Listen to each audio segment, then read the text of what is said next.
So how does Verilink partner with carriers to help them migrate to tomorrow's converged access networks? We asked DSL.net, a competitive service provider with a regional network from Richmond to Boston, to talk about their deployment of packet voice over DSL. Less than 10 years ago, broadband became the latest and greatest technology available to us. And at the time, small and medium-sized business customers, which is really the target market for DSL.net, didn't rely on the internet. It was there for convenience, it was interesting for them, but just in a very short period of time, that technology is fundamental in how they work.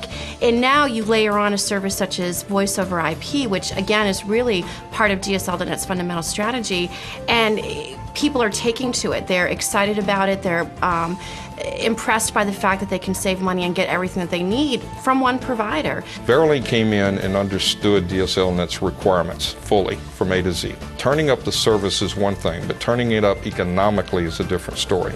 We were able to provide a product set and support structure to DSL.net to help them achieve those goals. One facet of selecting a vendor that was incredibly important to us was interoperability.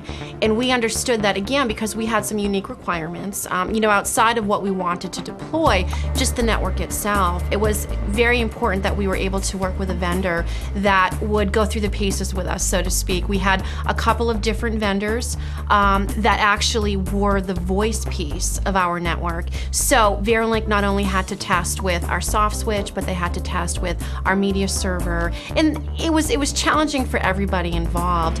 We stuck with it, and we worked with them all the way through the process to get to the endpoint solution, a happy customer. Verilink's support during the entire process was impressive, especially to me, who has to be very, very concerned about the quality of a vendor. Quality of the product is one thing, but you need to be able to rely on who is supporting you. And every step of the way, every member of what I will refer to as the account team, so not just the salesperson, but the engineer and members of upper management were very interested in what we were doing and how we were doing, and were in constant communication with us. So it was a great relationship as far as the communication that was required when we first started to work with this product. A happy customer buys a service. The service provider buys my equipment to provide that service. And when all three are happy, everybody makes money. The commitment and the work that both Verilink and DSL.net have done together has really allowed us to be able to look at aggressive opportunities over the course of the next 2 to 4 to 5 years. We have a product that scales. We have a product that is delivered when we order it.